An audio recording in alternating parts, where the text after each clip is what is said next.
So hello guys, क्या हाल चाल है आप सबके। आई होप सो बहुत बढ़िया होंगे। तो भाई साहब ये वीडियो मैं बना रहा हूँ क्योंकि हमारा जो प्यारा आईसीएसआई है वो हमसे कुछ सजेशंस मांग रहा है। अभी रिसेंटली मेरे को एक मेल रिसीव हुआ जिसके अंदर एक पीडीएफ थी, draft action plan of ICSI for the year 2026 से 2030। ठीक है जी। सारे पॉइंट्स मेरे को कहीं ना किसी हद तक वैलिड लगे, लेकिन कुछ पॉइंट्स ऐसे थे जो मेरे को थोड़ा सा आपत्तिजनक लगे। आप लोगों को भी एक बार ये वीडियो सुननी चाहिए, क्या पॉइंट्स थे वो एक बार देखने चाहिए। आपको भी ईमेल के ऊपर एक लिंक रिसीव हुआ होगा जहां पर जाकर आप अपने सजेशंस दे सकते हैं। अगर आपको ठीक लगता है तो वेल एंड गुड, अगर आपको लगता है कि नहीं ये चीज गलत है तो आप अपने सजेशंस दे सकते हैं। और ये जो चेंजेस हैं वो ड्राफ्ट हैं, अभी मतलब एप्लीकेबल नहीं है, ये ड्राफ्ट है। आईसीएसआई ऐसा सोच रहा है, ठीक है। एंड आईसीएसआई अपने जो सजेशंस हैं स्टेक होल्डर से वो इनवाइट कर रहा है। सर जी क्या है वो चेंजेस, देख लेते हैं कौन सी है वो पीडीएफ।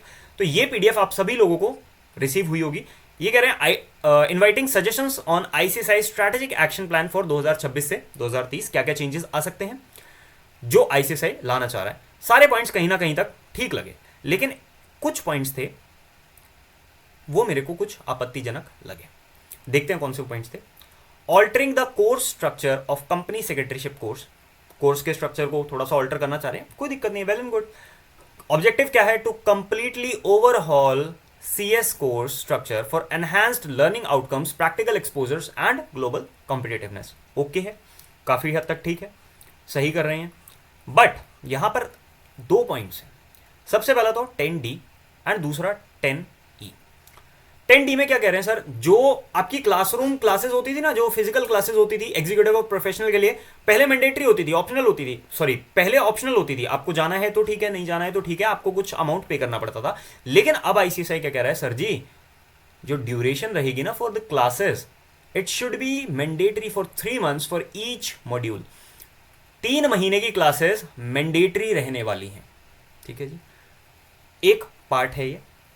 और जो आप एग्जाम्स दोगे वो 70% वेटेज कैरी करेगा, यानी कि अगर आपने 100 नंबर का पेपर लिखा और 50 आ गए तो अभी के केस में तो पास है। लेकिन अगर आपने 100 नंबर का पेपर लिखा तो आपको 35 मार्क्स कंसिडर करके दिए जाएंगे। एंड जो 30% वेटेज रहेगी एग्जाम की, it should be given for the marks secured in monthly assessment at foundation level, executive level and practical learning at professional level. Okay है जी। यानी कि ये 30% में से भी आपको 15% स्कोर करने पड़ेंगे टू गेट पास्ट, ठीक है। दूसरा पॉइंट ये है सर 10E, क्या ये बताओ मेरे को 10D वाला क्या ये सही है कि सर आपने 100 मार्क का पेपर दिया तो आपको जो है 35% माना जाएगा उसका, ठीक है। 35 इन द सेंस कि 50% माना जाएगा जो आप दे रहे हैं, 70% उसको माना जाएगा। अगर आप 50% स्कोर करते हैं तो आपके 35 मार्क्स मान लिए जाएंगे। एंड जो आपका 30 मार्क्स का, अभी कोई वो नहीं है कि भाई 100 मार्क का पेपर होगा, 50 मार्क का पेपर होगा, जस्ट एक एग्जाम्पल। 30 मार्क्स में से 15 मार्क्स आपको यहां पर स्कोर करने पड़ेंगे to get the 50 in that module, sorry in that subject. दूसरा पॉइंट ये है कि सर पासिंग क्राइटेरिया क्या रहेगा।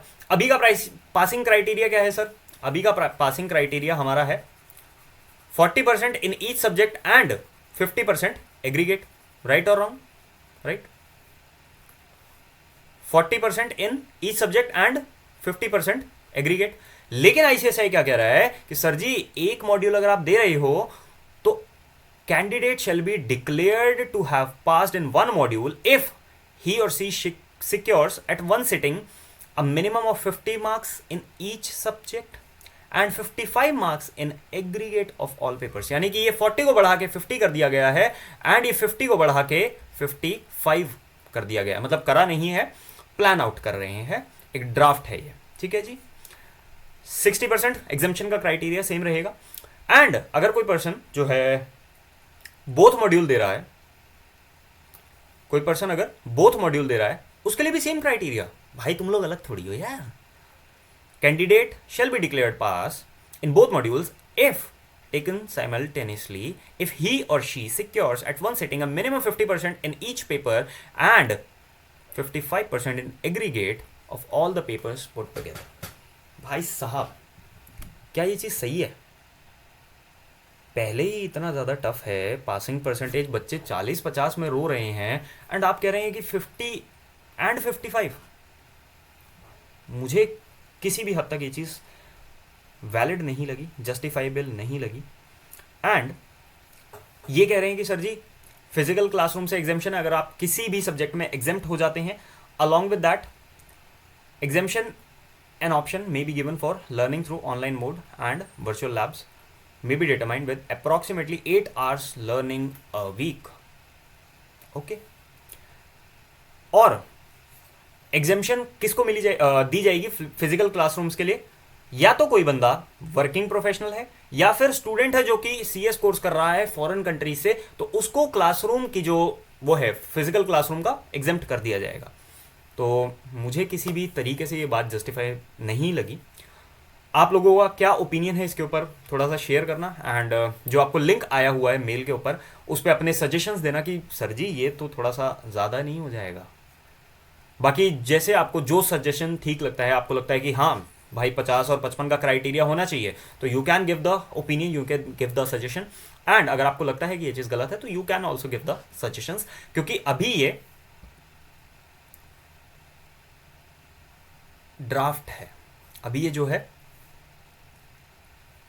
ड्राफ्ट है, ठीक है। And ICSI is inviting comments of stakeholders, ठीक है जी। Thank you so much for watching this video. अगर कोई अपडेट आता है तो I will reach out to you, ठीक है। मिलते हैं नेक्स्ट वीडियो में, take care, bye bye. And आपको क्या मतलब कैसा लगा ये जो आईसीएसआई का स्टेप है, बताना है एक बार, एंड कमेंट्स में बताना कैसा लगा आपको, और जाकर चैनल को सब्सक्राइब कर देना, लाइक कर देना, और जो मेनली वो है ना लिंक जहाँ पर आपको सजेशंस देने हैं, वहाँ पर प्लीज़ अपना सजेशन, वैल्यूएबल सजेशन जरूर देना। Thank you so much.